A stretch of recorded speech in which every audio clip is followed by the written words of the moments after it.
পাত্রী দেখতে এসে পাত্রীর ডিভোর্সি বড় বোনকে পছন্দ হয়ে গেল।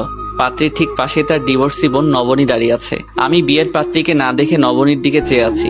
এই ব্যাপারটা দুই পক্ষের সবাই টের পাচ্ছে, শুধু নবনী এখনো খেয়াল করছে না। ইস, মেয়েটা আমার দিকে কখন তাকাবে। পাত্রীর ঠিক সামনে সোফায় বসে একমনে ভাবছে আমান ফাহমি। গত বছর ইন্টার্নি শেষ করতে না করতেই মাত্র 1 বছরের মধ্যেই প্রফেশনাল ডাক্তারের তকমা পেয়ে গেছে। বিয়ের পাত্রী ঋতু মেডিকেল স্টুডেন্ট। এবছর 3rd ইয়ারে উঠেছে মেয়েটা। ডাক্তারে দারুণ মিলবে ভেবেই পরিবারের কথায় ঋতুকে দেখতে আসা, কিন্তু এখন কিনা তার পাত্রীর বড় বোনকেই পছন্দ হয়ে গেছে। ঋতুর বাবা ফরিদ হোসেন বেশ বিব্রত হয়ে বলে উঠলেন, আমার মেয়ে কিন্তু মেডিকেল কলেজে ওর ব্যাচের মধ্যে সেকেন্ড, ফার্স্ট পজিশনে আসে একটি ছেলে, তবে আশা করা যায় ঋতু তাকে টপকে যাবে। আচ্ছা, আমরা বড়রা তো কথা বলছি, তোমরা বরং একটা কাজ করো বাবা, তুমি আর ঋতু আলাদাভাবে কথা বলো। এই ঋতু, আমানকে তোর ঘরে নিয়ে যা। তার আর দরকার নেই আঙ্কেল, আমি ঋতুকে নয় ঋতুর বড় বোনকে বিয়ে করতে চাই। ওনাকে আমার ভীষণ পছন্দ হয়েছে।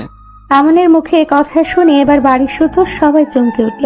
পাত্রীর সামনে একই দুঃসাহসিক কথাবার্তা। এতক্ষণে অবনী আমানের দিকে তাকালো। মেয়েটার শান্ত দৃষ্টি, নরম পাতলা দুটি ঠোঁট, বুকের ভেতর সমুদ্রের জোয়ার তুলতে ওই দৃষ্টিটুকুই যথেষ্ট।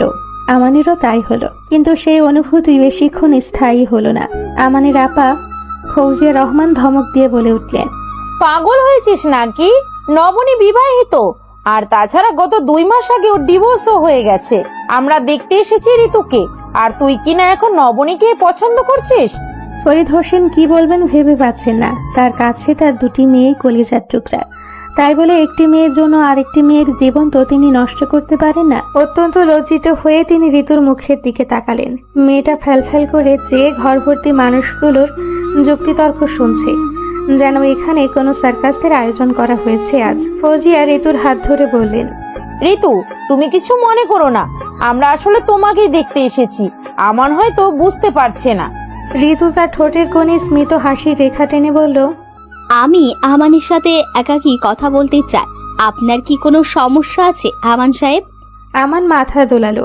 ঋতু নিজে উঠে দাঁড়িয়ে নিজের ঘরের দিকে এগিয়ে গেল। আমান এক পলক নবনীর দিকে চেয়ে চুপচাপ ঋতুর পিছু পিছু ঘরে ঢুকে। জানালার পাশে ছোট্ট একটা চেয়ার পাতা, সেখানে বসে বাইরের দিকে চেয়ে আছে ঋতু। মাথার উপর ফ্যান ঘোরার গড়গড় আওয়াজ ছাড়া যেন কারো নিঃশ্বাসের শব্দও শোনা যাচ্ছে না। ধীর পায়ে এগিয়ে গিয়ে সে ঋতুর বিছানার উপর বসলো। আপনাকে কি বলেছিলাম, আর আপনি কি করছেন? বেশ রূঢ় স্বরে প্রশ্ন করলো ঋতু। আমান ওর দিকে তাকিয়ে দেখে জেগে মেগে মেয়েটার নাকমুখ ফুলে গেছে।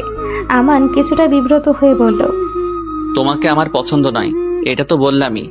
না, আপনি শুধু এইটুকু বলেননি, আপনি নবনী আবুকে বিয়ে করতে চেয়েছেন। এটা কি আমাদের কথা ছিল? আমান মৃদু হাসলো। কিছুদিন আগে ঋতুকে দেখার জন্য বাড়ি থেকে রীতিমতো মাথা ব্যথা ধরিয়ে দিয়েছিল।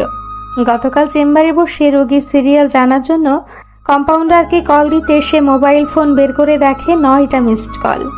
অপরিচিত নাম্বার। জরুরি ভেবে সে কল ব্যাক করে। ওপাশ থেকে একটা মিষ্টি নারী কণ্ঠ বলে ওঠে, ডাক্তার আমান, আমি আপনার বিয়ের পাত্রী ঋতু।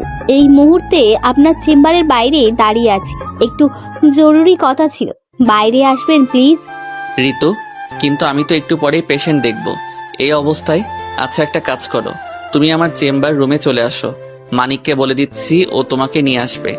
3 মিনিটের মধ্যে মানিক নিজ দায়িত্বে ঋতুকে ভেতরে নিয়ে আসে। আমান চেয়ে দেখে পাতলা ছিপছিপে শরীর, লেয়ার কাটিং করা চুল এবং ভেতরে ভেতরে যেন মানসিকভাবে বিধ্বস্ত এক তরুণী। ধপ করে চেয়ারে বসে এসে প্রশ্ন করল, আপনি কি রেগে আছেন নাকি শান্ত? যদি শান্ত থাকেন তবে এই কথাটা বলবো। তুমি বলো, সমস্যা নেই। আমি একটি ছেলেকে ভালোবাসি, আমার মেডিকেল কলেজের ফার্স্ট বয়, কিন্তু এর মধ্যে বাবা আপনার সাথে আমার বিয়ে দিতে উঠে পড়ে লেগেছে। আমি যদি আমার প্রেমিকের কথা ওনাকে বলি, উনি কোনোভাবেই আমার কথা শুনবেন না। কারণ একটাই, আপনার বাবাকে কথা দিয়ে ফেলেছেন। তুমি জরুরি কথার বিষয়ে যখন বলেছ তখনই বুঝতে পেরেছি। বলো এখন কিভাবে সাহায্য করতে পারি? বিয়ে ক্যান্সেল করে দেব কি? লাভ নেই, আপনার বাবার সাথে আমার বাবার বিশাল সুসম্পর্ক গড়ে উঠেছে। আমার কথা তো শুনবেই না, আপনিও পারবেন না। তাহলে বিয়ে করে ডিভোর্স দেওয়া ছাড়া কিভাবে কি করব? আগামীকাল আমাকে আপনার পরিবার থেকে দেখতে আসার কথা। আপনিও আসবে জানি আমি, আর সেই জন্য অনেক কষ্টে আপনার ফোন নাম্বার জোগাড় করেছি। কাল আমাকে দেখতে এসে শেষ পর্যায়ে সবার সামনে বলবেন পাত্রী আপনার অপছন্দ, আপনার সাথে ম্যাচ করছে না। ব্যাস, দুই পক্ষের সবাই বিশাল বিড়ম্বনায় পড়ে যাবে। বাবাও এই অপমান কিছুতেই মানবে না, আর বাকিটা আমি দেখে নেব। গতকাল ঋতুর কথা মতো আমান তাকে আশ্বস্ত করলেও আজ নবনীকে নিয়ে আরেক ঝামেলা বাঁধিয়ে ফেলেছে। নিজেদের চুক্তির কথা মনে করিয়ে দিয়ে ঋতু আবারও প্রশ্ন করে, আমার আবুকে কেন এর মধ্যে জড়িয়ে ফেলছেন বলুন তো? কারণ তোমার আপুকে আমার সত্যিই পছন্দ হয়েছে। আমি প্রথম দেখায় ওনার শুভ্রতার প্রেমে পড়েছি, ওনার চোখের গভীর দৃষ্টির প্রেমে পড়েছি, আর বিয়ে করলে ওনাকেই করব। এটাই সত্যি, এটাই আমার শেষ কথা। ঋতু হতবাক হয়ে ওর দিকে তাকিয়ে রইল। একটা মানুষ, তারই সবচেয়ে প্রিয় মানুষ নবনী আপাকে তার সামনে ভালোবাসার নির্মল সত্য স্বীকার করছে। এর চেয়ে সুখবর আর কি আছে? এদিকে বাইরে ঘরের এক কোণে লজ্জায় গুটিসুটি হয়ে দাঁড়িয়ে আছে নবনী। আমান নামক ভদ্রলোক এতগুলো মানুষের সামনে এটা কি বললেন? তাছাড়া এর পরেই বা কি করবে সে? নিজের ছোট বোনের বিয়ের সময় এমন ভয়ানক দুর্ঘটনার মুখোমুখি তাকে হতে হবে, এই বিচ্ছিরি কল্পনা কি সে করতে পেরেছে? বাবার সামনে মেয়েটা মুখ তুলে তাকাতেও পারছে না। ফরিদ হোসেন মুখ কাচুমাচু করে আমানের বাবা আরমান খানকে বললেন, ভাই সাহেব, আমি আপনাদের লজ্জায় ফেললাম নাকি আপনারা আমাকে ফেললেন বুঝতে পারছি না। আরমান খান দুশ্চিন্তায় একবার সম্মুখের দাঁত দিয়ে নিচের ঠোঁট কামড়ে ধরলেন। মেয়ে পক্ষের সামনে লজ্জায় তার মাথা কাটা যাচ্ছে। নবনীকে পছন্দ, একথা আগে বললে কি এমন ক্ষতি হতো তার? আরমান খান সারা জীবন আর্মির মেজর হিসেবে বড় দায়িত্ব পালন করেছেন। নিজের কর্ম ছাড়া আর কারো কাছে তাকে মাথা নত করতে হয়নি, অথচ আজ কিনা তার ছেলের কারণে এই অবস্থায় পড়তে হচ্ছে। ফরিদ হোসেন আবারও বললেন, ভাই, আমান যদি আমার ছোট মেয়েকে বাদ রেখে বড় মেয়েকে পছন্দ করে তবে আমি এই বিয়েতে মত দিতে পারবো না। আমি নবনীর সাথে আমানের বিয়ে দিলে ঋতুকে কি জবাব দেব? আর তাছাড়া সারা জীবন আমার ছোট মেয়েটা মানুষের কটূক্তি শিকার হবে। বাবা হয়ে আমি কিভাবে মেনে নেব বলুন? ফরিদ সাহেব, আমি একজন সাবেক মেজর। আমার এক কথা এক কাজ। আপনার সম্মানের হানি হয় এমন কাজ আমি কখনোই হতে দেব না। হয় ঋতুকে ও বিয়ে করবে, আর না হয় এই বিয়ে ক্যান্সেল করব। এরপর তিনি নবনীর কাছে এগিয়ে গেলেন। তারও তো একটা আত্মসম্মান আছে। মেয়েটা নিশ্চয়ই ভাবতেই পারে ডিভোর্সি বলেই ছেলেপক্ষ থেকে ঋতুর প্রতি এই সহানুভূতি আর তার প্রতি এমন তীব্র বিমুখতা। আরমান খান নবনীর মাথায় হাত রেখে বললেন, নবনীমা, আমাদের পক্ষ বিপক্ষের কথার ভিড়ে তুমি নিজেকে নিয়ে খুব সংকোচ বোধ করছো, আমি তা বুঝতে পারছি। মারে, তুমি ডিভোর্সি এ কথা আমরা সবাই জানি, এ কথা সত্য। কিন্তু ডিভোর্সি বলে আমান তোমাকে পছন্দ করলেও ওর সাথে তোমাকে বিয়ে দিচ্ছি না এমনটা কিন্তু মোটেও না। নবনী একবার স্মিত হাসি হাসল, তারপর বলল, আঙ্কেল, আমি একজন শিক্ষিত মেয়ে, এই ব্যাপারগুলো আমি বুঝি। আমার যদি সরাসরি আমাকে পছন্দ করে দেখতে আসতো তবে ব্যাপারটা অন্যরকম হতো, কিন্তু সে এখানে ঋতুকে দেখতে এসে আমাকে বিয়ে করতে চাইছে। ব্যাপারটা সাংঘাতিক। যদিও আমার মনে হচ্ছে এখানে ঋতুকে নিয়ে অন্য কিছু রহস্য লুকিয়ে আছে। অন্য রহস্য মানে? আমি ঠিক বুঝলাম না, একটু ক্লিয়ার করে বলো তো কি সেটা? নিশ্চিত নই, ঋতুরা ফিরে আসুক তখন বুঝতে পারবেন। তবে যাই ঘটুক, আমি আমান সাহেবের সাথে বিয়ের সম্মতি দিচ্ছি না, এই ব্যাপারে নিশ্চিন্ত থাকুন। নবনীর কথা শেষ হতে না হতেই একটি অপরিচিত ছেলে বাসার ভেতরে ঢুকলো। চুল উস্কো খুস্কো, চোখে মুখে দুশ্চিন্তার ছাপ স্পষ্ট। ভেতরে ভেতরে কোনো বিষয় নিয়ে ভীষণ ভয়ে ছেলেটা যে চুপসে আছে তাও চোখের দৃষ্টির সীমায় বুঝিয়ে দিচ্ছে। নবনী ওর বুকের ভেতরকার ভাবনাগুলো অনুভব করার চেষ্টা করলেও উপস্থিত অন্যরা অবাক হওয়া ছাড়া বিশেষ কোনো ভাবনা তাদের মস্তিষ্কে এলো না। ফরিদ সাহেব কিছুটা ভ্রুকুচকে বলে উঠলেন, রাতুল, ভালো হয়েছে বাবা তুমি এসেছো। এই দেখো, তোমার বন্ধু ঋতুকে পাত্রপক্ষ দেখতে এসেছে। আমি তোমাকে বলবো ভেবেছিলাম, কিন্তু বিয়েটা তো এখনো কনফার্ম করা হয়নি, তাই সেভাবে ভাবিনি আর কি। সমস্যা নেই আঙ্কেল, আমি ঋতুর কাছ থেকে আগে শুনেছি। আঙ্কেল, আপনাকে একটা কথা বলা হয়নি। ঋতু রাতুলের কথা শেষ হয় না, তার আগে আমানের পিছু পিছু ঋতু এসে উপস্থিত হয়। রাতুলকে দেখে এসে চমকে ওঠে। বাবা ফিরোজ খানের মুখের দিকে তাকায়। এই রাতুলই তার মেডিকেল কলেজের ফার্স্ট বয়, তার প্রেমিক। যদিও তার বাবা রাতুলকে ঋতুর খুব ভালো একজন বন্ধু হিসেবেই চিনেন। আচ্ছা, বাবাকে রাতুল সব বলে দিয়েছে? ওর কি এত সাহস সত্যি আছে? ঋতুর মাথায় যেন আকাশ পাতাল চিন্তা এসে ভর করতে শুরু করলো। যদিও সেই চিন্তার সময়সীমা খুব বেশিক্ষণ স্থায়ী হলো না। আমান আবারও পূর্বের মতো দৃঢ় চিত্তে বলল, বাবা, তোমরা গুরুজনেরা উপস্থিত আছো। আমি কিছুক্ষণ আগেই বলেছি আমি ঋতুকে নয় নবনীকে বিয়ে করতে চাই। আমি সত্যি ওনাকে বিয়ে করতে চাই। জানি আপনারা প্রচন্ড রাগ করবেন, কিন্তু আমার ব্যাপারটাও একটু বোঝার চেষ্টা করুন প্লিজ। আরমান সাহেব গলার স্বর বেশ কঠিন করেই প্রশ্ন করলেন, তোমার ব্যাপার? তোমার কোন ব্যাপার বোঝার চেষ্টা করব শুনি? একটা মেয়েকে দেখতে এসে আরেকটা মেয়েকে নিয়ে তেনা পেছানো, আমার এসব ভণ্ডামি কিন্তু ভালো লাগে না আমান। এভাবে বিয়ে ক্যান্সেল করে দিলে ঋতুর কি হবে ভাবতে পারছো? এবার আর আমানকে উত্তর দিতে হলো না। ঋতু এগিয়ে এসে বলল, আঙ্কেল, আপনারা উতলা হবেন না প্লিজ। আমানের সাথে আমার কথা হয়েছে। আমিও চাই উনি আমার বড় আপুকেই বিয়ে করুক। দেখুন, বিয়েটা হচ্ছে দুটি মানুষের মনের ব্যাপার, ভালো মন্দ অনুভূতির ব্যাপার। আমাকে ওনার পছন্দ নয়।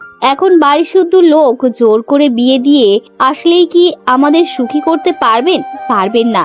তাছাড়া আমার সাথে জোর করে বিয়ে দিয়ে পরে যতবার এ বাড়িতে আসবো, আমার আপু কারোর সামনে মুখ তুলে তাকাতেও পারবে না।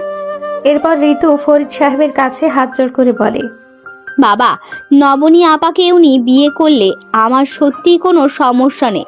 আমান সাহেব সত্যি ভালো মানুষ, এই বিষয়ে আমি গ্যারান্টি দিচ্ছি।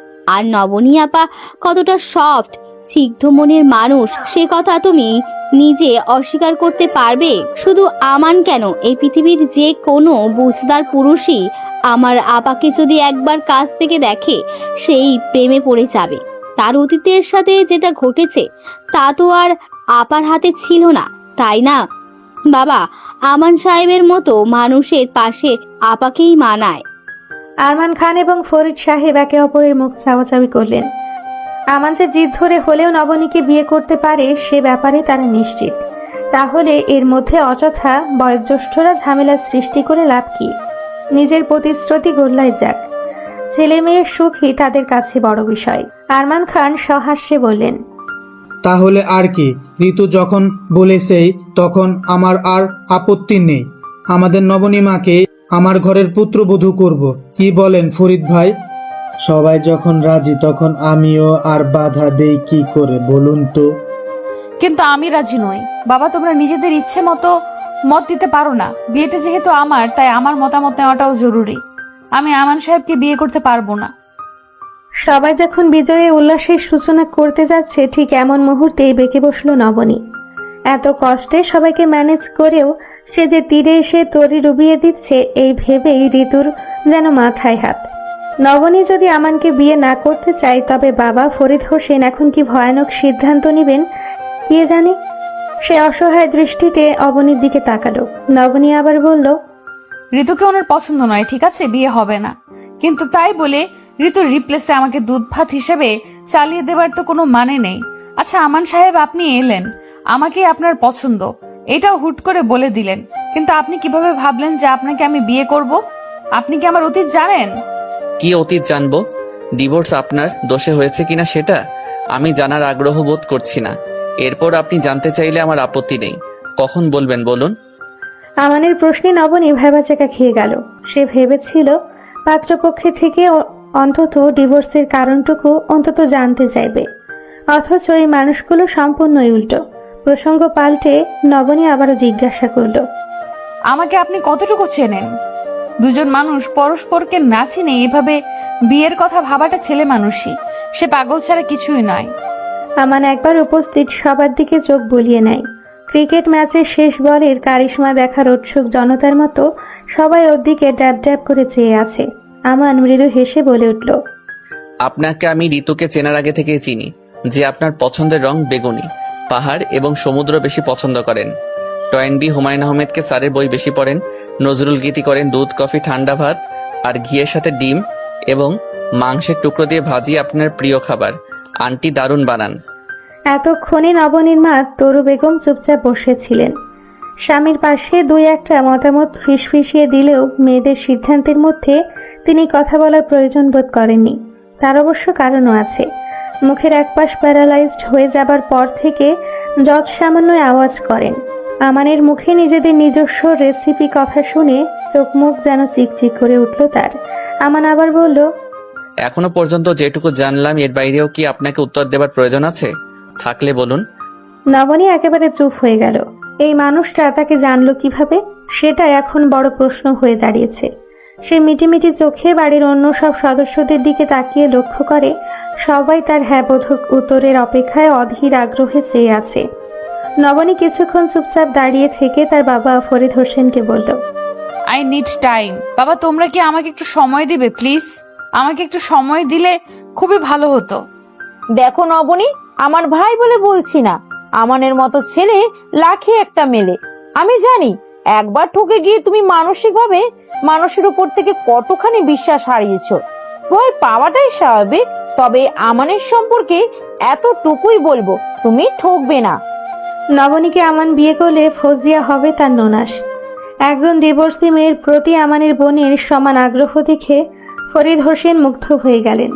এই পরিবার নিয়ে দুশ্চিন্তা করার বিন্দুমাত্র অবকাশ তার নেই, কিন্তু মেয়ের ভবিষ্যৎ নিয়ে তিনি কোনো রিস্ক নিতে চাইলেন না। আরমান খানের হাত ধরে বললেন, আমি জোর করলে আমার মেয়ে ঠিকই রাজি হবে, কিন্তু আমি সেটা চাই না, কারণ পূর্বের সিদ্ধান্তটাও আমারই ছিল। আমি চাই আমার মেয়ে মুক্ত মনে সিদ্ধান্ত নিতে শিখুক, নিজের ইচ্ছায় বাঁচুক। আরমান ভাই, আমার কাছে নবনীর সিদ্ধান্তটাই শেষ সিদ্ধান্ত। ও সময় চায়, আর আমি বাবা হিসেবে ওকে সেটাই দেব।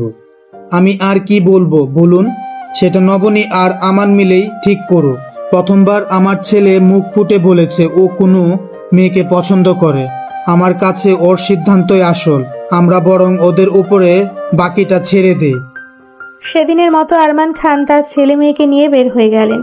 বাড়ির সবাই যার যার কাজে ব্যস্ত। সবচেয়ে খুশিতে ফুরফুরা ছুটেছিল রাতুলের ঠোঁটে। শুধু নবনী হতবিহ্বল হয়ে ঠায় দাঁড়িয়ে।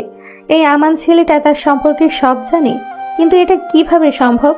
নবনী পাশ ফিরে ঘরের দিকে পা বাড়াতে রাতুলের ওপরও দৃষ্টি পড়ে।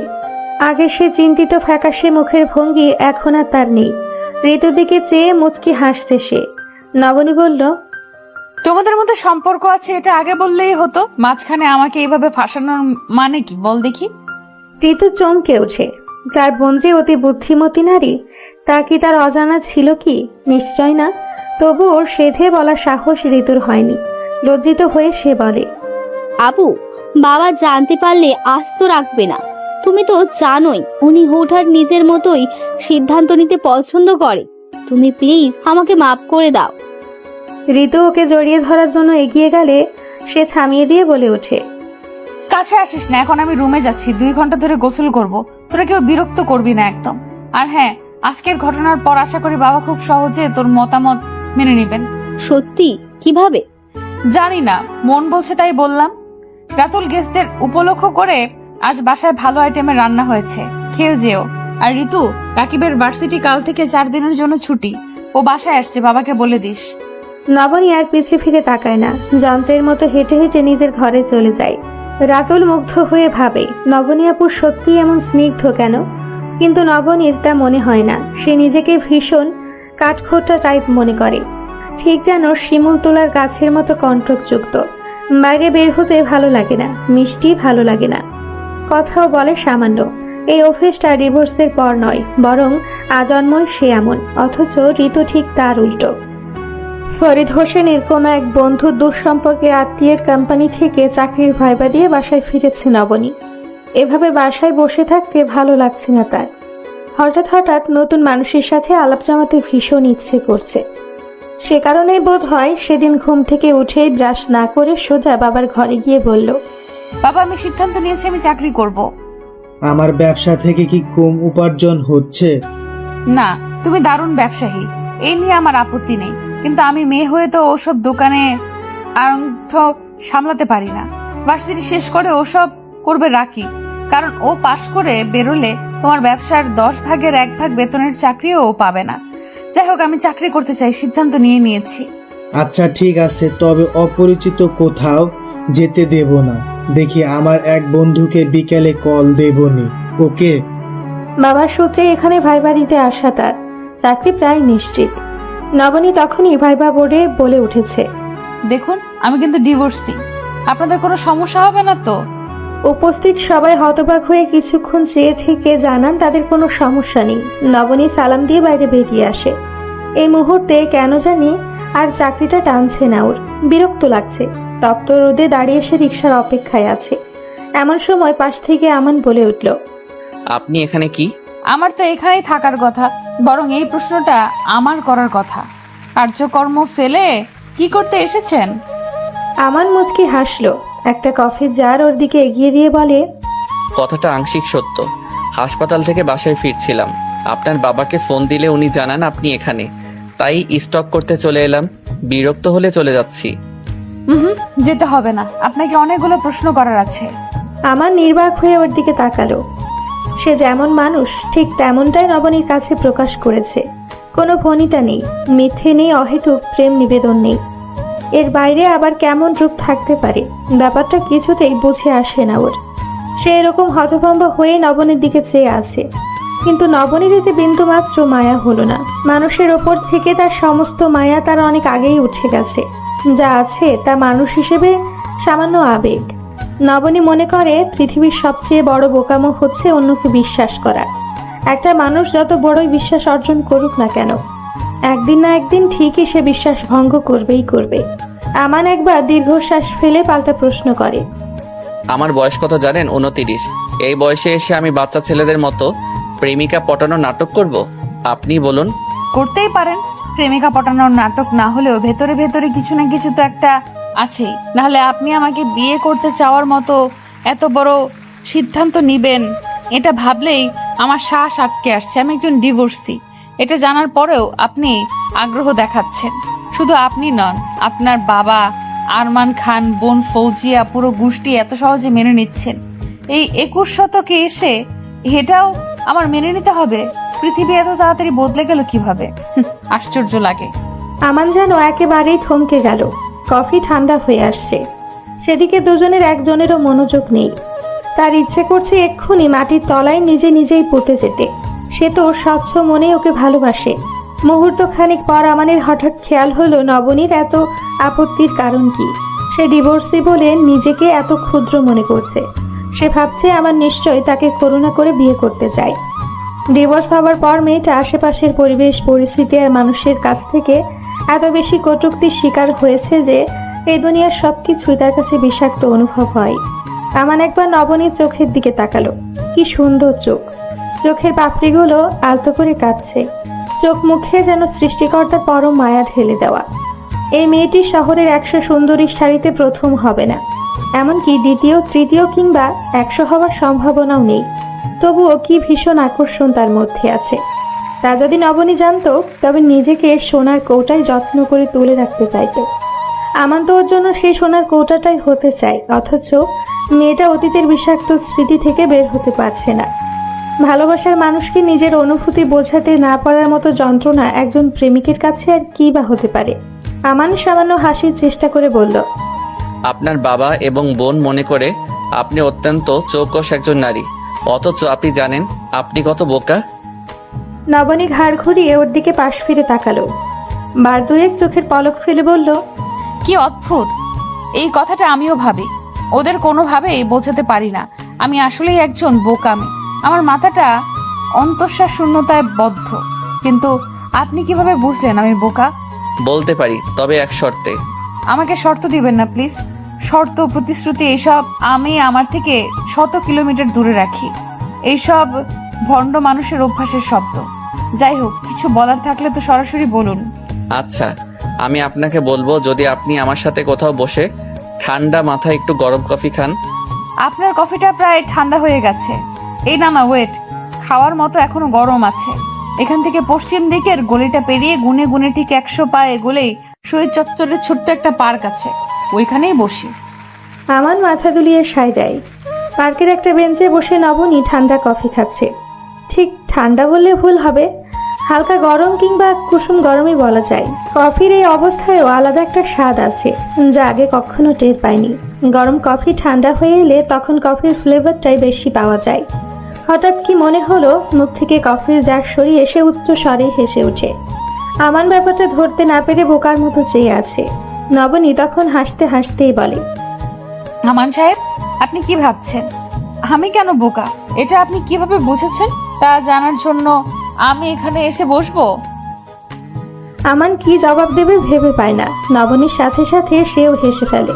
নবনী আবারও বলল, আমি মোটেও এসব জানার জন্য এখানে আসিনি। তখন আপনার সাথে হয়তো কড়াভাবে কথা বলে ফেলেছি, কথাগুলো আপনার কাছে খারাপ লেগেছে হয়তো, তাই অ্যাজ আ হিউম্যান বিং আপনাকে একটু সঙ্গ দিচ্ছি। নবনী চুপ হয়ে গেল। কিছুক্ষণ শুধু ফ্যালফ্যাল করে চেয়ে রইল মাটির দিকে। আমান আবার বলে, আপনাকে তখন বোকা বলাটা আমার ভুল হয়েছে, করজোড়ে আমি মাপ চাই। এবার বলুন, চাকরিটা কি হয়েছে? আমার কেন জানি মনে হচ্ছে হয়েছে। হয়েছে, কিন্তু এই মনে হবার কারণ? সব ব্যাপারে এত কারণ খোঁজেন কেন? কারণ ছাড়া কি দুনিয়ার কিছু হয় না? না, হয় না। এই দুনিয়ার সবকিছুতেই কারণ থাকে। এই যে ওরা আমাকে চাকরি দিল, এখানে কারণ আছে। আচ্ছা, যে মানুষগুলো যাচ্ছে তারও কারণ আছে। আর এই যে আপনি নিজের চেম্বার থেকে ছুটি নিয়ে আমার জন্য কফি করে দাঁড়িয়ে আছেন, তার পেছনেও কারণ আছে। তাহলে আপনার প্রাক্তন স্বামীর সাথে ডিভোর্স হওয়ার কারণ কি? সেদিন কিন্তু এই ব্যাপারে কথা বলতে চেয়েছিলেন। সে কারণেই কি আজ ক্ষতটাকে খোঁচাতে যাচ্ছেন? না, আমার নিজের জন্য আমি জানার প্রয়োজনও মনে করি না, কিন্তু আপনি শুধুমাত্র এই একটি ঘটনাকে কেন্দ্র করে জীবনটাকে একটা বৃত্তের মধ্যে আটকে ফেলেছেন। আমি সেই বৃত্তের গোলকধাঁধা আপনাকে মুগ্ধ দেখতে চাই। আপনার স্বার্থে আজ আমি জানতে চাই। নবনী আকস্মাৎ উঠে দাঁড়ালো। ডানে বামে কোথাও না তাকিয়ে দ্রুত পায়ে সে পার্ক থেকে বেরিয়ে যায়। আমান বেঞ্চে বসেই পেছন থেকে লজ্জিত স্বরে বলছে, নবনী, আই এম সরি, আমি এভাবে বলতে চাইনি। কিন্তু নবনী কোনো কথাই শুনল না। তার মন আর মস্তিষ্কে সে কি নিয়ে আরাধনা করে তা কেবলমাত্র সেই জানে। ক্লাসের ঠিক সামনেই দেওয়ালে হেলান দিয়ে দাঁড়িয়ে আছে রাতুল, আর তার সামনে ঋতু। রাতুল কিছুটা কৌতূহলী হয়ে তাকে জিজ্ঞাসা করছে, তোমাদের বাড়ি থেকে আসার পর আমার মাথায় শুধু একটা প্রশ্নই ঘুরপাক খাচ্ছে। প্রশ্ন কি? আমার আবুকে নিয়ে? হ্যাঁ, ওনার মতন একটা মানুষের ডিভোর্স কিভাবে হতে পারে? ওনার প্রাক্তন স্বামী বোকা না হলে ওনাকে ডিভোর্স দেয়?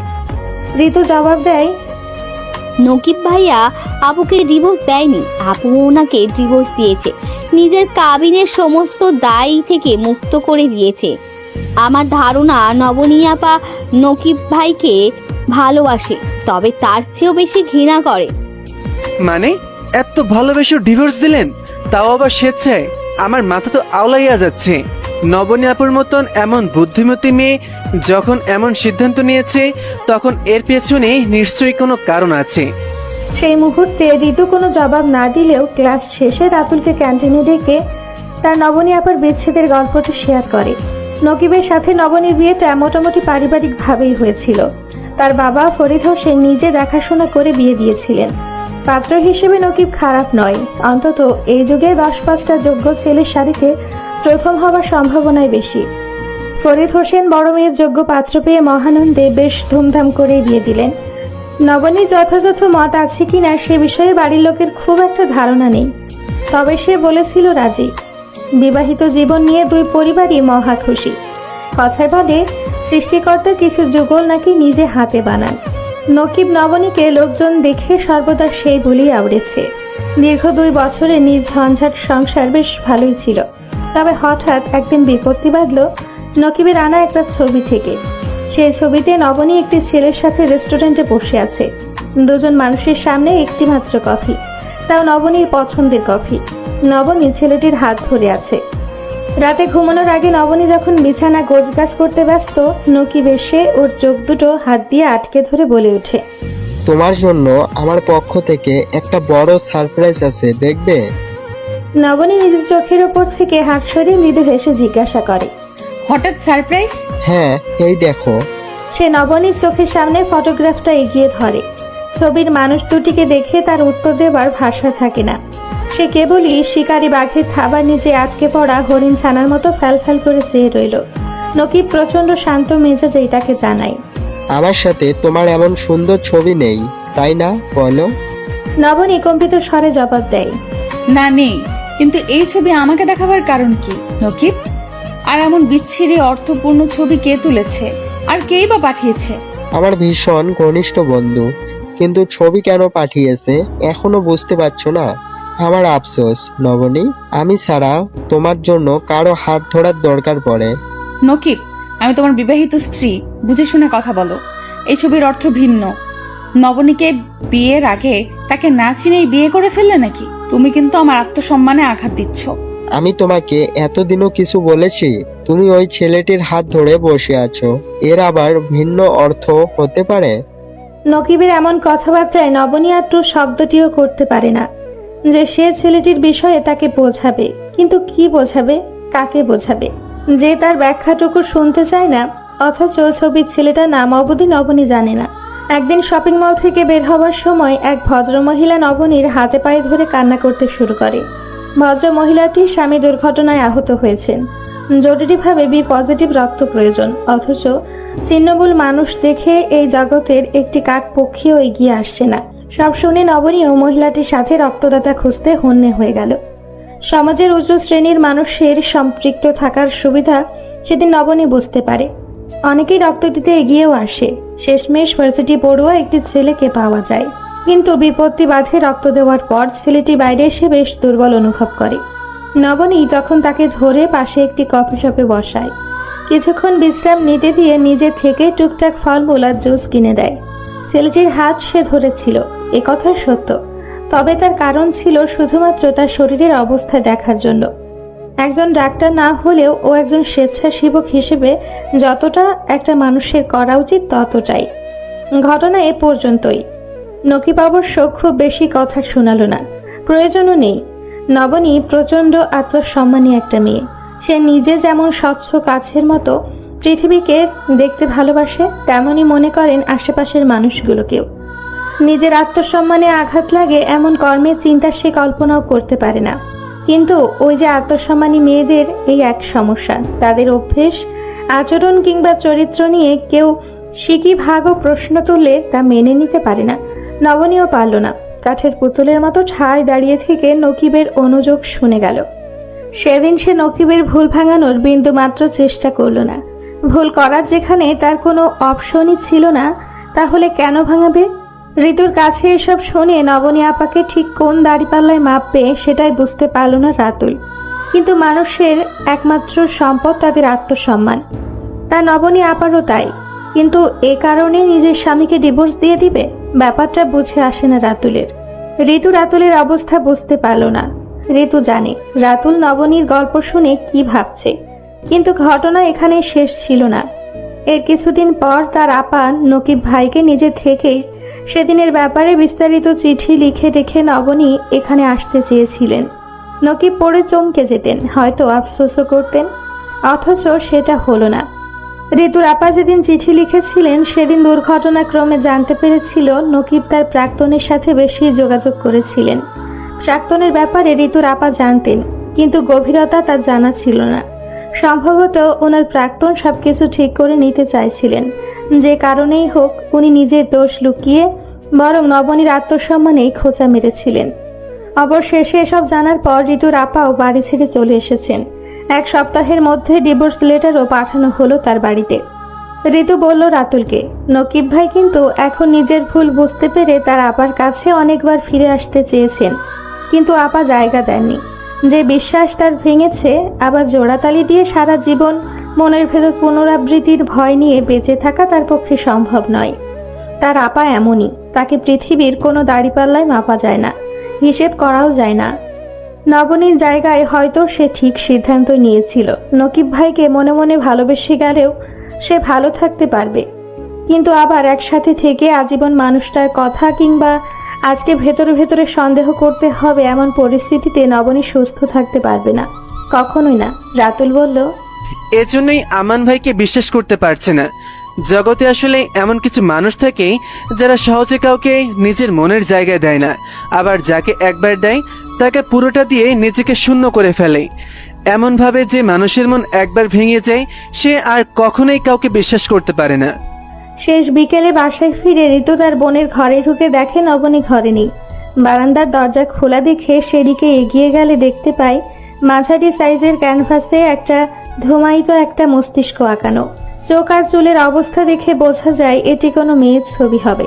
তবে বিশ্বাস মুহূর্তে খুব খুশি থাকলে আর না হলে খুব মন খারাপ থাকলে ঋতু বোনের দিকে এগিয়ে গেল। নবনী দুই চোখ লাল হয়ে আছে। কিছুক্ষণ আগে যে মেয়েটা অঝরে কান্না করেছিল তা স্পষ্ট বোঝা যাচ্ছে। ঋতু ক্ষীণ কণ্ঠে ডেকে ওঠে, আপা, এই আপা।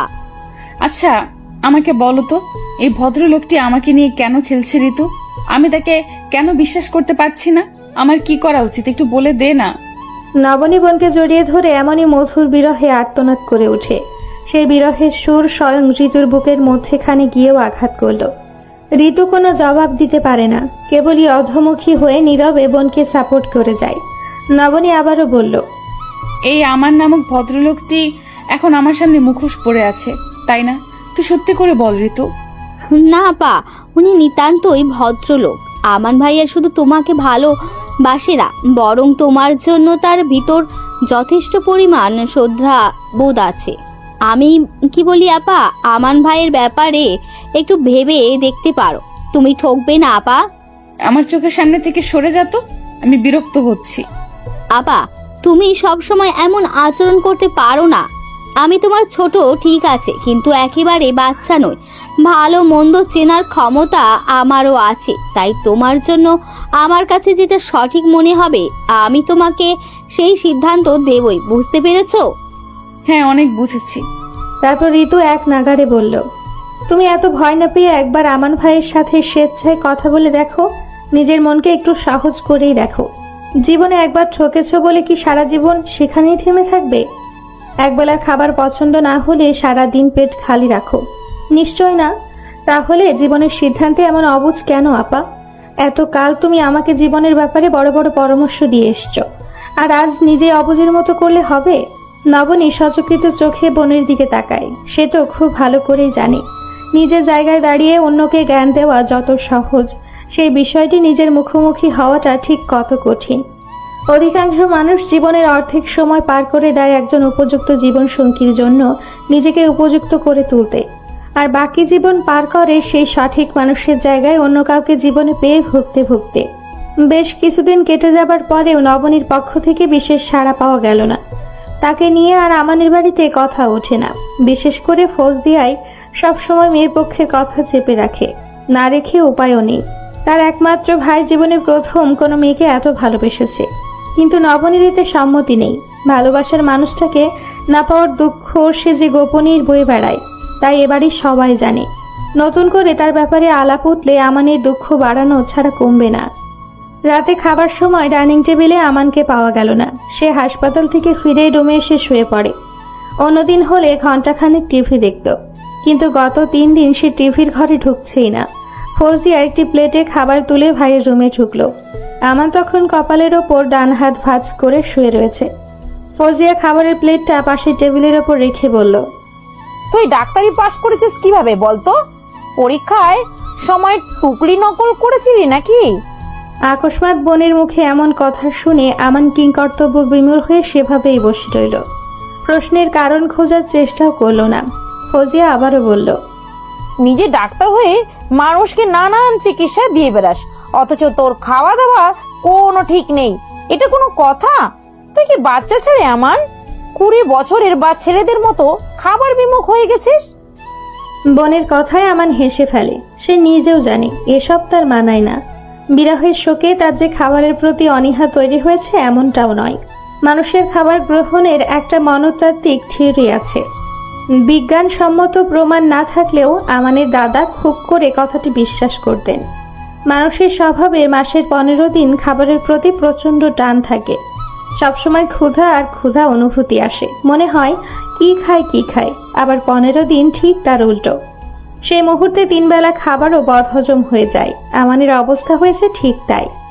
সে বোনকে জবাব দেয়, আপা, আমি কি ভালোবাসিনি? যদি ভালো না বাসতাম তবে নিজের প্রতি আফসোস থেকে শোক পালন করতাম, কিন্তু আমি তো তাকে নিজের সমস্ত অনুভূতি দিয়েই ভালোবাসি। এক বিন্দু স্থান ফাঁকা রাখার সুযোগ সেখানে নেই। কোন আফসোসে শোক পালন করবো বলতো? ভাইয়ের কথা শুনে ফৌজিয়া মুগ্ধ হয়ে যায়। তার হঠাৎ মনে হচ্ছে ভালোবাসার অনুভূতিটা আসলে এরকম পরিণত বয়সে আসা উচিত। এতে যাকে আমি ভালোবাসবো তার জন্য আকাশ সমান সম্মান চলে আসবে। কারো প্রতি কারো অভিযোগ থাকে না, অনুরাগ থাকে না। সে ভাইকে জানায়। নবনীর নারাজ হবার যথেষ্ট কারণ আছে, এর জন্য শুধুমাত্র তুই দায়ী। তুই কি জানতিস না যে ঋতুর বড় বোন আছে? আমরা ঋতুকেই তোর জন্য দেখতে গেছিলাম, এসব বলিনি তোকে। তারপরেও ছোট বোনের সামনে ছ্যাবলার মতো বড় বোনকে বিয়ের প্রস্তাব দিয়ে বসলি। একজন ডিভোর্সি মেয়ে হিসেবে ওর কেমন অনুভব হতে পারে তোর বোধ হলো না? বোধ হলে কি সামনাসামনি বলতাম? সারা জীবন পড়াশোনা করে এত স্বল্প সময়ে নামি ডাক্তার হয়েও আমি যে পাশাপাশি এত বড় গাধা হয়ে উঠবো আগে কি জানতাম? সে বিছানা ছেড়ে নেমে আসে, ফৌজিয়া আপার সামনে দাঁড়িয়ে তার গালে আলতো স্পর্শ করে বলে, আপা, আমি নবনীর সিদ্ধান্তকে সম্মান করি। তোমার স্বামী অর্থাৎ সাইমন ভাইয়া যখন অ্যাক্সিডেন্ট মারা গেলেন তখন তোমার কি পরিমাণ স্ট্রেস গেছে আমি জানি। ওরও তো প্রায় একই, তাই না? তবে আপা, আমি ঋতুকে চেনার আগেই নবনীকে চিনি, পছন্দ করি, এটাই সত্যি কথা। ওকে আমি এত বেশি ফলো করেছি যতটা ডাক্তারির বইগুলোকে করতাম। মানে কিভাবে? সে কথা ওকে জানাবো। তাহলে এরপর কি করবি? ও কি তোর কথা শুনবে? সে নিজেই আমার সাথে দেখা করতে চেয়েছে। কি বলিস? কখন? আজ ভোর 6:30টায় হঠাৎ নবনীর কল। মোবাইলের রিংটং শুনে ফোনের স্ক্রিনে তাকিয়ে দেখি নবনীর কল। রিসিভ করলাম। ওর নাম ধরে ডাকতেই হেসে ফেললো আর বলল, আপনি সত্যিই ভদ্রলোক, না হলে গোপনে কবে আমার নাম্বার নিয়েছেন অথচ আজ অব্দি কল দেননি। আপনার সাথে দেখা করতে চাই, সময় হবে? ওর কথা শুনে আমি রীতিমতো অবাক হয়ে গেলাম। কাল বিকাল 5:30টায় ওর অফিসেরও দিককার সেই পার্কটাতে যেখানে সেদিনও হুট করে চলে গেল, রেগে গেছিল নবনী। অদ্ভুত সুন্দর ব্যাপার না বউ? আমানের চোখে মুখে যেন চাঁদতারার মতোই আনন্দটুকুও ফুটে উঠেছে। ব্যাপারটা বুঝতে পেরে ফৌজিয়া বলল, তুই সত্যি ওর প্রতি এত দুর্বল হয়ে গেছিস? অবাক হচ্ছি। আমি কি একটু বেশি ছেলে মানুষই করছি আপা? হুম। তা তো একটু করছিসই, তবে পুরুষের মাঝে প্রিয়জনের জন্য এরকম একটু একটু পাগলামি থাকা ভালো। সবাই তো আর তোর মতন করে আহ্লাদ দেখায় না। তারা তো নিজের পুরুষত্বের ঠাট বাট বজায় রাখতেই ব্যস্ত। তো দুলাভাইকে দেখিসনি? তুই যে তাদের ব্যতিক্রম। এই নিয়ে তো বোন হিসেবে আমার গর্ব করা উচিত। তার দুলাভাইয়ের কথা উঠতেই আমানের খেয়াল হয় ফৌজিয়া আপাকে পুনরায় বিয়ে দিতে কি দুর্বিষহ অভিজ্ঞতার মুখোমুখি তাদের হতে হচ্ছে। তবে কি আপনার যন্ত্রণাগুলো খুব কাছ থেকে দেখার ফলেই তার নবনীর প্রতি এত দুর্বলতা প্রকাশ পাচ্ছে কি জানি। মানুষের মন কত কারণে কত দিকে গলিত দলিত কিংবা মথিত হয়। তবে যাই হোক, নবনীকে সে ভালোবেসে ফেলেছে, সাংঘাতিক রকমের ভালোবাসা। এই সত্যে বিন্দু মাত্র শূন্যতা নেই। ফৌজিয়া আপা ঘর থেকে বের হয়ে গেলে সে বিছানায় শুয়ে শুয়ে ভাবে, আগামীকাল নবনীর সাথে দেখা করতে গেলে সে কিভাবে যাবে, শুরুতে কি কথা দিয়ে আলাপ করবে। দুচোখ ভর্তি স্বপ্ন নিয়ে এদিকে আমান ঘুমোতে পারছে না, অন্যদিকে নবনী সম্পূর্ণ চুপচাপ। আগামীকাল যে সে নতুন ভাবে কিছু শুরু করার সুতোটি বুনতে যাবার পরিকল্পনা করছে, এ নিয়ে বিন্দুমাত্র ভাবান্তর তার নেই। মানুষের জীবনের ধারাপাতের এই এক নিয়ম, প্রথমবার যা কিছু শুরু করে তীব্র উচ্ছ্বাস আর আবেগে নিজের সবটুকু অনুভূতি দিয়ে তা উপভোগ করে। কিন্তু সেই অনুভূতির জোয়ারে যদি ভাটা পড়ে যায় তবে শতভাগ সুযোগ এলেও তার বিশেষ আগ্রহ জন্মায় না। নবনীরও তাই হলো। অনেক রাতে ঘুম ঢুলুঢুলু চোখে যখন সে বালিশে মাথা রাখে তখন হঠাৎই মনে হলো, লোকে বলে বেশি বয়সে পুরুষেরা প্রেমে পড়লে নাকি তাদের ধ্যান জ্ঞান সব কিছু দিয়েই প্রেমে পড়ে। আমান কি সেই শ্রেণীর পুরুষ? যদি মানুষটার বয়স খুব বেশি নয়, তবে যে কৈশোর বয়সী পুরুষেরা সাধারণত প্রেমে পড়ে সেই বয়সে আমান ছিল প্রেম বিমুখ। পরদিন দুপুরের পর আরেকবার গোসল দেয় নবনী। সর্বোচ্চ গতি চালু করে চেয়ারে চুল ছেড়ে দিয়ে চুল শুকায়। যদিও অন্যান্য দিন কখনোই সে ফ্যানের গতি বাড়ায় না, হাজার গরম পড়লেও। মেয়ের এই হঠাৎ পরিবর্তনে নবনীর মা বেশ অবাক হলেন। তারও অবাক হওয়ার মাত্রা হতবাক হওয়ার সীমানায় ঠেকল যখন বিকেলবেলা হালকা গোলাপি রঙের শাড়ি পরে একটা ব্লাউজ হাতে নিয়ে নবনী তার মাকে ডেকে বলে, আমি কি আগের চেয়ে একটু মোটা হয়ে গেছি? এই ব্লাউজ আমার গায়ে সুন্দর দেখাচ্ছে না কেন বলো তো? তরু বেগম কিছুক্ষণ মেয়েকে আপাতত চেয়ে চেয়ে দেখলেন, কিন্তু মেয়ের শরীরের বিশেষ পরিবর্তন খুঁজে পেলেন না তিনি। পরিবর্তন যা ঘটার তার শুধুমাত্র নবনীর চোখে মুখেই ঘটছে। তরু বেগম মুখের ডান পাশ নাড়িয়ে টেনে টেনে জিজ্ঞাসা করলেন, আমার সাধ্য থাকলে তোকে সোনার কৌটে যত্নে তুলে রাখতাম রে মা। আমার মেয়ে তো আল্লাহর দুনিয়ার সবচেয়ে সুন্দর ফুল, তোকে সুন্দর দেখাবে না?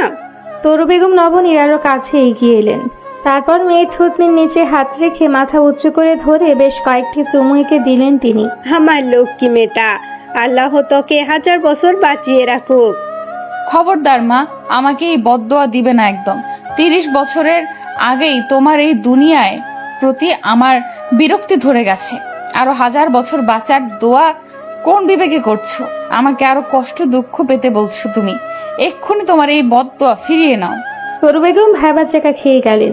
এই দুনিয়ার সব মায়েরাই তাদের সন্তানের জন্য পৃথিবীর সবচেয়ে সুন্দরতম দোয়াটি করেন, তিনিও করেছেন। এই দোয়া বদদোয়া কিভাবে হতে পারে? কোনোভাবেই তিনি দোয়া ফেরত নিতে পারবেন না। নাকি এই অবস্থায় দাঁড়িয়ে থাকতে দেখে নবনী আবারও বলল, ফেরাবে কিনা তাই বলো, আমি এই বাড়ি থেকেই বের হয়ে যাব কিন্তু। নবনীর কাছে হেরে তিনি অত্যন্ত ক্ষীণ কণ্ঠে বিড়বিড় করে বললেন, 1000 বছর না হোক, অন্তত 100 বছর এর চেয়ে আমি কমাতে পারবো না। কথা বলতে বলতে শেষের দিকে তার কণ্ঠস্বর একরকম জড়িয়ে গেল। নবনী আড়ালে ফিক করে হেসে দেয়, কিন্তু সামনাসামনি প্রসঙ্গ পাল্টে মাকে আবার জিজ্ঞাসা করে, আমি সত্যি মোটিয়ে গেছি? এই শাড়িতে কি আমাকে ভালো লাগছে না? লাগছে তো, কিন্তু হঠাৎ এত সুন্দর করে শাড়ি পরে কোথায় যাচ্ছিস? আমানের সাথে দেখা করতে যে সেদিন ঋতুকে দেখতে এলেন, তারপর সবার সামনে হঠাৎ করে বলে উঠলেন উনি নাকি আমাকেই বিয়ে করবেন। তোমার মনে আছে না সেই থা আমার? বিস্ময়ে তরু বেগমের 2 ঠোঁট হা হয়ে সামান্য দূরত্ব তৈরি হলো। নবনী আবারও বলল, ঋতুকে দেখতে আসাটা একটা উপলক্ষ মাত্র। তুমি জানো আমান সাহেবকে আগেই না করে দিয়েছিল ঋতু। ওদের দুজনের পরিকল্পনা ছিল ঋতুকে দেখতে এসে আমার নিজে থেকে রিজেক্ট করবে ঋতুকে, আর তোমার ঋতু হবে মুক্ত। তুই এসব কি বলতেছিস? আমি তো কিছুই বুঝতে পারছি না। এখন বোঝার দরকার নেই, আর বিস্তারিত তোমাকে বলতে ইচ্ছেও করছে না আমার। দেরি হয়ে যাচ্ছে। কপালের টিপটা ঠিক জায়গায় আছে কিনা দেখো। নবনী তার মাকে বললেও নিজে নিজেই আয়না দেখে শাড়ি টিপ সবটা যাচাই করে নেয়। তারপর ডানে বামে কোনো দিকে না ফিরে সোজা বের হয়ে গেল। কে বসে আমান বারবার ঘাম মুছছে। 5টা বাজার ঠিক 27 সেকেন্ড আগে সে উপস্থিত হয়েছে। নবনী তাকে প্রথমবারের মতো নিচ থেকে ডেকেছে। মোক্ষম সময় দেরি করাটা মোটে উচিত হবে না, কিন্তু যার জন্য এত ত্যাগ সেই নবনী কোথায়? সুখ চোখে চাতক পাখির মতো এদিক ওদিক ফিরে ফিরে তাকায়। অবশেষে সেই কাঙ্ক্ষিত নারীটিকে দেখা যায়। শাড়ির সামনের অংশ সাবধানে ধরে রিকশা থেকে নামছে। কি ভীষণ মিষ্টি দেখাচ্ছে তাকে। বিশেষ চাকচিক্য নেই, রীতিমতা নেই। যেটুকু চোখে উপলব্ধি করা যায় ঠিক ততটাই সুন্দর। আমানের খুব ইচ্ছে করছে ওকে চেয়ে চেয়ে দেখতে, কিন্তু বেশিক্ষণ তাকালো না। নবনীর চোখে চোখ পড়ার আগেই অন্যদিকে দৃষ্টি ফিরিয়ে নেয়। খুব বেশি প্রিয়র দিকে নাকি বেশিক্ষণ তাকাতে নেই। তাকালে নাকি সেই মুহূর্তে সেটা নিজের করে পেতে ইচ্ছে করে। এই দোষেই তো মানুষ বাগানের সবচেয়ে প্রিয় ফুলটা ছিঁড়ে ঘরে তুলে আনে। নবনী ঠিক ওর পাশেই বসলো। ভালো মন্দ কেউ কোনো প্রশ্ন করলো না। শুধু নবনী হঠাৎ সরাসরি প্রশ্ন করে উঠল, আমাকে সত্যি সত্যি বলুন তো এবার, আমাকে কেন বিয়ে করতে চান? কি কারণে এত পছন্দ আপনার? আমি কোনো রূপকথার হুড়পড়ি? হুড়পড়ি দেখার সুযোগ আমার কখনো হয়নি, কিন্তু উপন্যাসের রূপকথার মতো আপনার নির্বিকার স্বীকারোক্তি শুনেছিলাম। উপন্যাসের রূপকথা? তবু বেঁধে রাখি মন। উপন্যাসের রূপকথা কখনো সময় পেলে পড়ে নিয়েন, ঠিক যেন আপনারই আরেক রূপ। ও কারণে আপনাকে আমার ভালো লেগে গেছিল। বুঝলাম না, একটু সহজ করে বলুন। সেদিন আপনার প্রাক্তন স্বামীর সাথে ডিভোর্স হয়েছিল। আপনি মাঝারি সাইজের কয়েকটি লাউডস আর ইতি টানতে টানতে সি ব্লকের 8 নম্বর রোডের মোড়ে দাঁড়িয়ে আপনার বাবাকে ফোনে বলেছিলেন, বাবা, ওর সাথে আমার ডিভোর্স হয়ে গেল মাত্রই। কিছুক্ষণ আগে আমি সব কিছু ছেড়ে চলে আসছি। অফিসিয়াল ডিভোর্সের ব্যাপারে শুধু সাইন করা বাকি। তুমি কি আমাকে তোমার ঘরে আমার প্রাপ্য সম্পদ বাবদ একটু ঠাঁই দেবে? আর না পারলেও বলো, আমি নিজেই নিজেকে সামলাতে পারবো। নবনী যেন কিছুটা হকচকিয়ে গেল। মানে এই ভদ্রলোক ক্লাস 6-এর বাচ্চার মতো গড়গড় করে সেদিনের কথাগুলো হুবহু উগরে দিচ্ছে। আমান আবার বলতে থাকে, ঠিক সেই সময় আমি আপনার পাশে দাঁড়িয়েছিলাম। আপনি আপনার বাবার সাথে আরো প্রায় মিনিট 2 মতো কথা বললেন। তারপর রিক্সা ডেকে চলে গেলেন। রিক্সাতে ওঠার সময় আপনার সাথে আমার চোখাচোখিও হয়েছিল।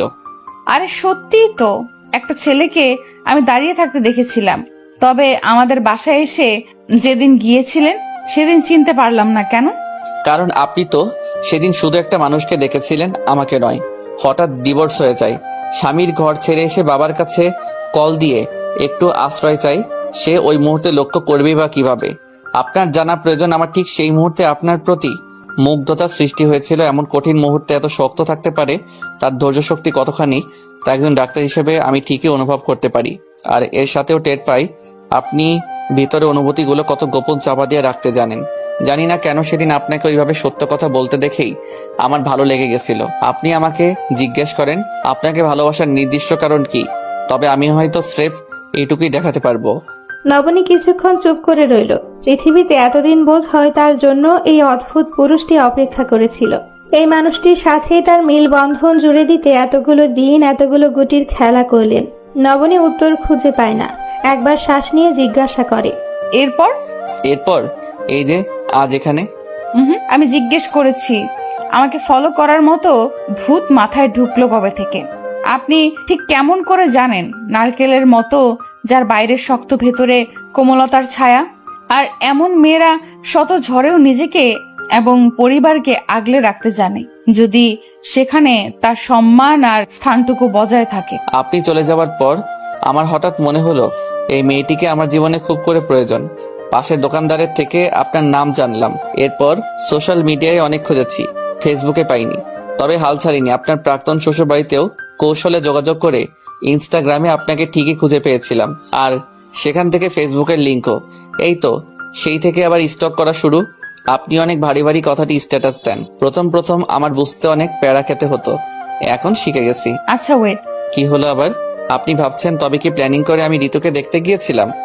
জবাবে নবনী মৃদু হাসল। সেই হাসিতে যে আমানের প্রশ্নের নির্বুদ্ধিতাকে প্রকাশ করা হলো স্পষ্ট।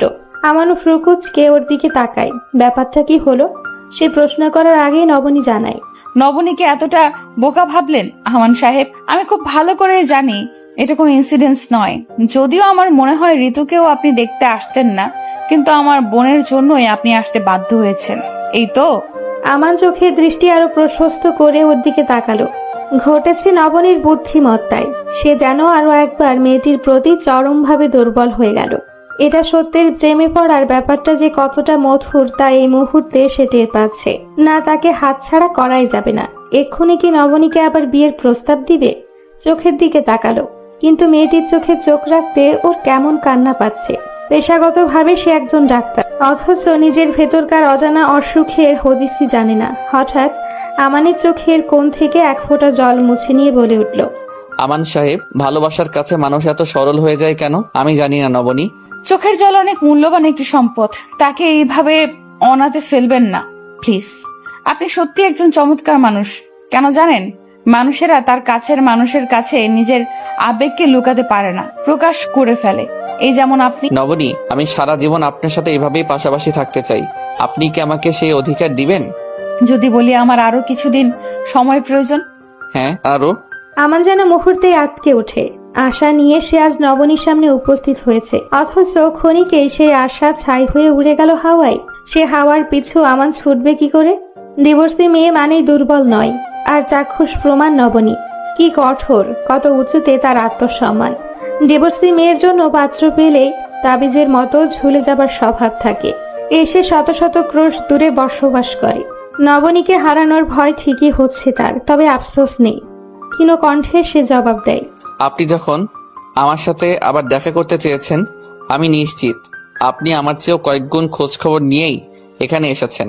পরনে সুন্দর করে শাড়ি, কপালে টিপ দিয়ে অভিনব এক মায়াবিনী রূপে আমার সামনে আপনি বসে আছেন, সেটার কারণও নিশ্চয়ই আমাকে বলে দিতে হবে না। আপনি আমাকে পছন্দ করেন, এর চেয়ে ধ্রুব সত্য এই মুহূর্তে আপনার তরফ থেকে আর কিছু নেই। নবনী শুধু মুচকি হাসলো, কিন্তু আমানের কথায় বিন্দুমাত্র প্রতিবাদ করলো না। প্রসঙ্গ পাল্টে সে আমানকে বলল, জানেন, আপনি আমাকে যতটা সাহসী ভাবছেন ততটা সাহসী আমি নই। ভীষণ প্রিয় বস্তু, প্রিয় মানুষকে আমি ঠুনকো কারণেই হারিয়ে ফেলি। প্রিয় বস্তুগুলো আমার আয়ত্তে থাকে না, আর ঠিক এই কারণে এই নবনীর কোমলতার ভিতর একটা বিশাল বড় ভয়ের দানা বসবাস করে। এই যে আমার মন খারাপ হয়ে গেল, আমার ইদানিং এইভাবেই হুটহাট মন খারাপ হয়, কান্না পায়, তখন ভীষণ করে আমার মাকে দেখতে ইচ্ছে করে। আমি কি আপনাকে বাসায় ড্রপ করে দিয়ে আসবো? আপনি কি সুন্দরভাবে বুঝে গেলেন আমান সাহেব। আপনাকে আমিও সত্যিই পছন্দ করি, স্বীকার করছি। আমানের খুব ইচ্ছে হলো নবনীর হাতের আঙ্গুলগুলো ধরে রাস্তা অবধি হেঁটে যেতে, কিন্তু সাহস করে আর বলা হলো না। বাসায় ফিরে নবনী মায়ের ঘরে ঢুকতে গেলে ঋতুর সাথে ধাক্কা লেগে গেল। ঋতু তখন মোবাইল ফোনে কথা বলতে ব্যস্ত। নবনী তার দিকে আর চোখে চেয়ে জিজ্ঞাসা করে, সারাদিন ওর সাথে ক্লাসে দেখা হয়নি তোর? কি বলো আপু? আমি তো জাস্ট একটা দরকারি কথা বলছিলাম। আর কি, তুমি সব সময় আমাকে এমন সন্দেহ করো কেন? সন্দেহ করছি কোথায়? যা সত্য তাই বললাম। প্রেমে পড়েছিস তো, তাই পরিবারের সবাইকে শত্রু মনে হচ্ছে। আমি তোমাদেরকে শত্রু বলছি? অবশ্য প্রেমে পড়লে মেয়েরা পরিবারকে মনে করে শত্রু, বাবা মাকে মনে হয় তালতো ভাই হয়ে যায় খুনি আলেকজান্ডার, আর বোনকে ভাবে দুঃসম্পর্কের ননদ। তারাই তার ভালোবাসার পথের প্রধান কাটা। শুধুমাত্র প্রেমিক পুরুষটি তার মন বোঝে, বাকিরা সবাই নির্বোধ। আচ্ছা এবার সর, মায়ের সাথে জরুরি কথা আছে। কিন্তু মা তো এখানে নেই। কোথায় গেছে রে? তুমি দেখোনি বাইরের বাগানে? নবনী আর কথা বাড়ায় না, ছুটে আবার বাইরে বেরিয়ে আসে। উদাস হয়ে গাছে পানি দিচ্ছে। দুশ্চিন্তায় মগ্ন এই মানুষটা। নবনী কোনো কথা না বলে তার মাকে পেছন থেকে জড়িয়ে ধরে। তরু বেগম ঘাড় ঘুরিয়ে পাশ ফিরে তাকালেন। এরপর মেয়ের দিকে তাকিয়ে জিজ্ঞাসা করলেন, কি হয়েছে? নবনী মায়ের গালে আলতো করে চুমু খায়। মেয়ের চোখে মুখে যে আনন্দ ঠিকরে পড়ছে তা তো ওর মা ঠিকই অনুভব করতে পারছেন। পরক্ষণে যেন নবনী হাসছে, দুই চোখ ছলছল করে ওঠে। নবনী সেভাবেই মাকে জড়িয়ে ধরে জানায়, মা, আমার মনে হলো আমানকে আমার বিয়ে করা উচিত। ছেলেটার সাথে মিশেছি, হেঁটেছি, ওর ধৈর্যের পরীক্ষাও আমি নিয়েছি। He is a nice guy. তুই সত্যি বলছিস? নবনীর ঠোঁটের কোণে মৃদু হাসির রেখা টেনে জবাব দেয়, মা, তুমি তোমার মেয়েকে ভালো করে জানো। আমাকে কেউ বিন্দুমাত্র অসম্মান করবে এমন ব্যক্তি স্থান থেকে আমি 100 মাইল দূরে সরে যাই। অতীত আমার যেটা ঘটেছে তার জন্য আমার বিন্দুমাত্র আফসোস নেই, কিন্তু আমারও যদি সেই একই পথে হাঁটে তবে আমি হয়তো থেমে যাব। বারবার মানুষকে ভরসা করা যায় না, এতটা সহ্য ক্ষমতা আল্লাহ কোনো মানুষকে দেন নাই। আর এই বিষয়টা জেনে বুঝেই আমি আমান ফাহিমকে কাছে থেকে জানার চেষ্টা করেছি, তার সম্পর্কে যথেষ্ট খোঁজ খবর নিয়ে তবেই আমার এই সিদ্ধান্ত। তোর সিদ্ধান্তে আমি ভীষণ খুশি হয়েছি মা। আমার ফোন কই? ফোনটা দে না, আমি এখনই কল দিয়ে তোর আব্বুকে খুশির খবরটা জানাতে চাই। মায়ের খুশি দেখে নবনী মুচকি হেসে মাকে মোবাইল ফোনটা এগিয়ে দিয়ে নিজের ঘরে ফিরে আসে। ঘরে ঢুকে এসে জানালার পর্দা সরিয়ে দেয়। যেভাবে শাড়ি পরেছিল সেটা সেভাবেই পরে জানালার পাশে এসে একটা চেয়ার টেনে বসে পড়ে। সন্ধ্যা নেমে আসা আলো যেন ঠিক করে পড়ছে ওর জানালায়। বাগান থেকে তার মায়ের লাগানো বেল ফুলের স্বরূপ বন্ধ গন্ধ মম করে ভেসে আসছে মুখের মুহূর্তে। নবনী সুখে যেন মরিমরি অবস্থা। সে আবার নতুন করে নিজেকে সাজিয়ে তুলবে, নিজেকে ভালোবাসবে, বাসাবে আর ভালোবাসবে আমান ফাহমিকে বাসাবে। সে নিজের ডায়েরিটা বের করে নিজের একান্ত ব্যক্তিগত কিছু কথা সাজাতে শুরু করে শব্দের মায়াজালে। নতুন করে কারোর সাথে জীবন সাজাতে হবে এই কথা 7 স্বপ্নেও ভাবিনি। একবার ভয়ঙ্কর ভাবে অপমানিত হবার পর আমি মানুষকে বিশ্বাস করতেই ভুলে গেছিলাম। আমান ফাহিমকে জানার পর আমার সিদ্ধান্ত পাল্টাতে বাধ্য হলাম। মানুষটাকে প্রচন্ড ভালো বলবো না, তবে মানুষটাকে সম্মান দেবার অভ্যাসটুকু তার মধ্যে আছে। আর আমি আমার লাইফ পার্টনারের থেকে ঠিক এইটুকুই সবার আগে চাই। আমি জানি আমান আমাকে কখনোই কোনো বিষয়ে না করবে না, কিন্তু নিজের পরিচয়টা আমাকে ধরে রাখতে হবে। বর্তমানে আমি যে জবটা করছি বেশ ভালো, এটা আমি ছাড়তে চাই না। এই চাকরিটা আমার কয়েকটি পরিচয়, অথচ আমানের এই নিয়ে বিন্দুমাত্র সমস্যা নেই। এই যোগ্য পুরুষ আমি আর কোথাও পেতাম? খোদা, বলে দিতে পারো আমি এই মানুষটির সাথে সারা জীবন থাকতে চাই, সারাটা জীবন। ডায়েরি লেখা শেষ করে সে আবার জানালা লাগিয়ে দেয়। তারপর ঘরে মোবাইলের মৃদু আলো দিয়ে এক টানে নিজের শাড়ি খুলে ফেলে সে। এই শরীরে একসময় অন্য পুরুষের স্পর্শ লেগেছিল, সেই দাগ তুলে ফেলার ক্ষমতা ওর নেই। তবে এ সম্ভব হলে তাই করত। অতীত সুন্দর হলে তাকে আঁকড়ে ধরে বাঁচতে ইচ্ছে করে, কিন্তু সেই অতীত যদি মানুষের জীবনের সমস্ত সুখটুকুই কেড়ে নেয় তবে অতীতের সেই স্মৃতির ব্যবচ্ছেদ করে নেওয়াটাই উত্তম। নবনী নিজের শরীরের প্রতি খুব বিরক্ত লাগছে। হঠাৎ এইখানে যে নকিবের ছোঁয়া লেপ্টে আছে তা সে কিভাবে কাটাবে? ওর খুব ইচ্ছে চামড়াগুলো খুলে ফেলে দিতে, কিন্তু তা কি সম্ভব? ওয়েট এক মিনিট, দরকারই বাকি যদি ভালোবাসা শরীর ও একটি বিশাল অংশ জুড়েই জড়িত। ভালোবাসা শরীর না থাকলে মানুষ আর কি বাচ্চা না হওয়ার অপরাধে এই যে এত কিছু ডিভোর্স বা স্বামী স্ত্রীর কারো একজনের ত্রুটি থাকলে অন্যজনকে এইভাবে পরকীয়া আসক্ত হয়। ইস, পৃথিবীর সমস্ত নেগেটিভ চিন্তা মাথায় এসে ভর করছে নবনীর। আমি কি বেশি খুশিতে পাগল হয়ে গেলাম নাকি ভয়ে আবল তাবল ভাবছি? আমান আমাকে সত্যিই ভালোবাসে। ওর আমার প্রতি ওর অনুভূতিগুলো এই পৃথিবীর সবচেয়ে সুন্দর অনুভূতির একটি। নবনী আয়নার দিকে আরো একটু ঝুঁকিয়ে এগিয়ে গেল। হঠাৎ আয়নার সামনে আবছা অন্ধকারে নিজেকে রুদ্ধশ্বাসে দেখতে ওর ভীষণ ইচ্ছে করছে। নিজের এই বিচ্ছিরি ইচ্ছের প্রতি আজ তার ঘৃণা নেই, বরং অদ্ভুত এক ভালো লাগা কাজ করছে।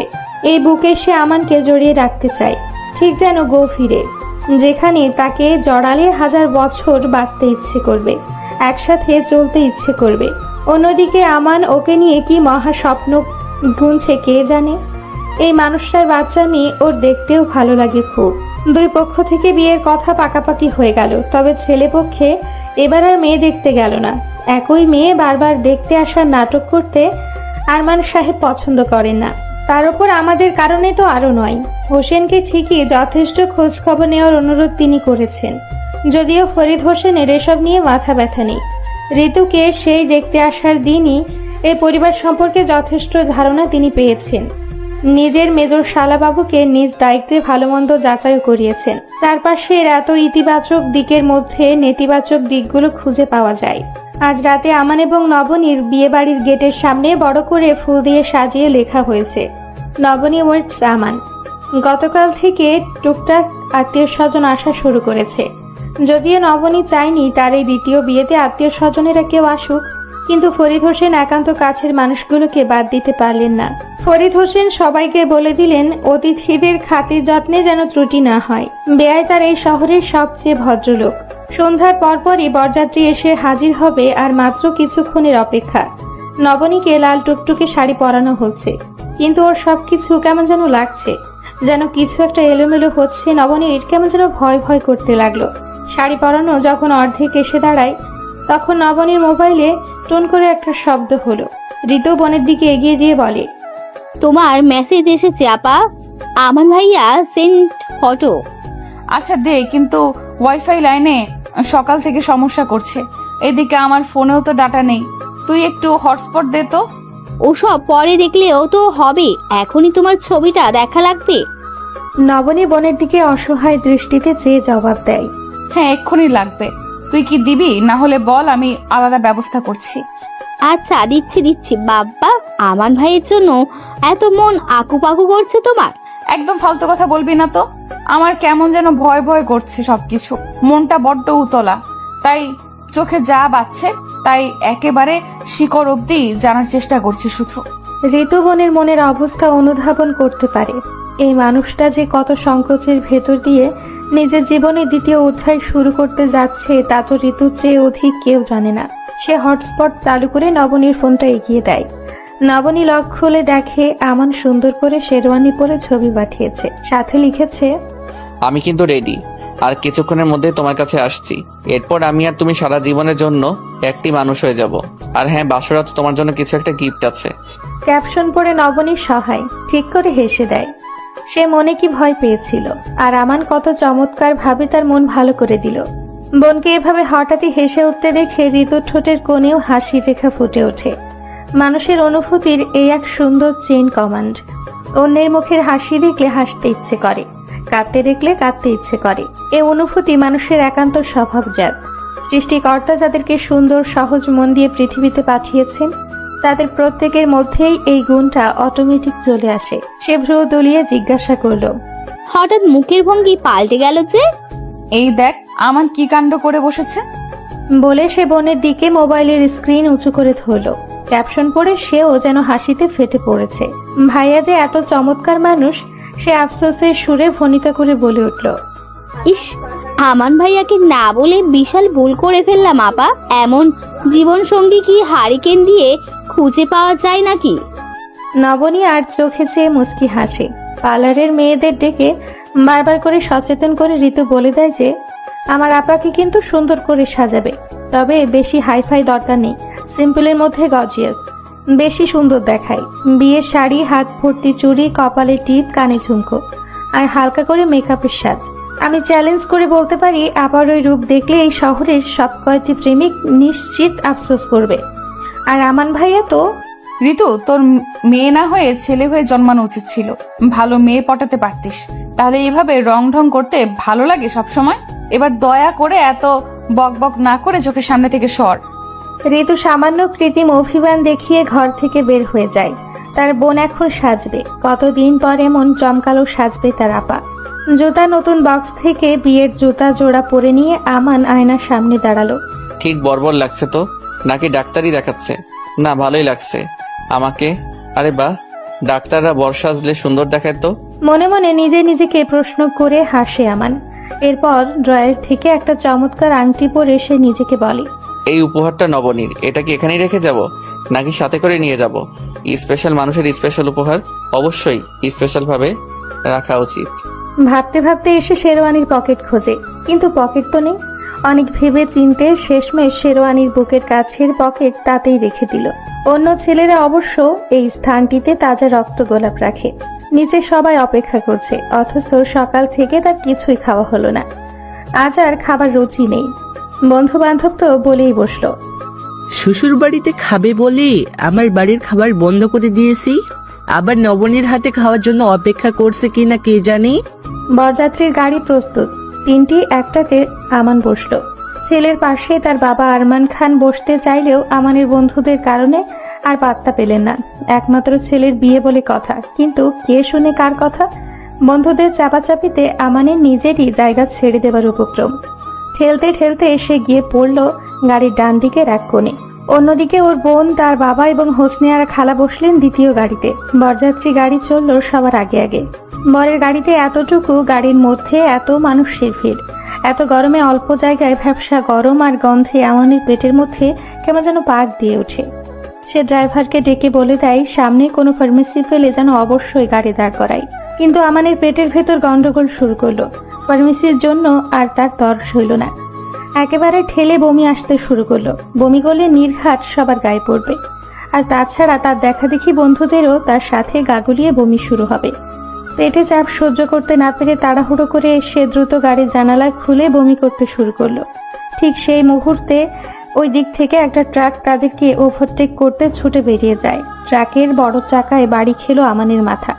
মুহূর্তেই থেতলে যায় তার মুখের সমস্ত অংশ, ভেঙে যায় চোয়ালের শক্ত হাড়। গ্লাস ভেঙে বেরিয়ে এলো শরীরের অর্ধেকের বেশি অংশ।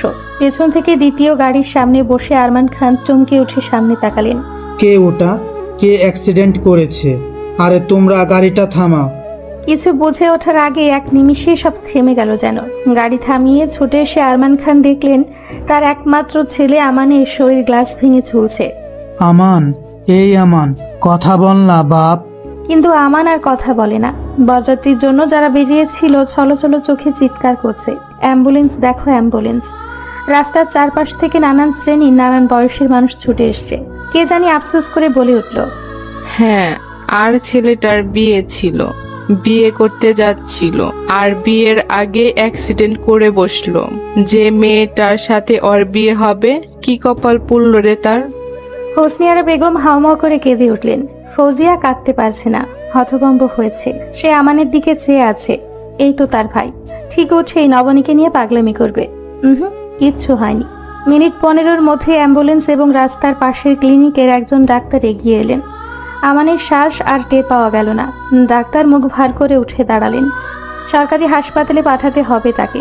অ্যাম্বুলেন্সে তার বডি তোলার সময় শেরওয়ানির বাম পাশের বুক থেকে নবনীকে উপহার দেবার জন্য বানানো আংটিটা রাস্তায় পড়ে ঠোং করে শব্দ হলো।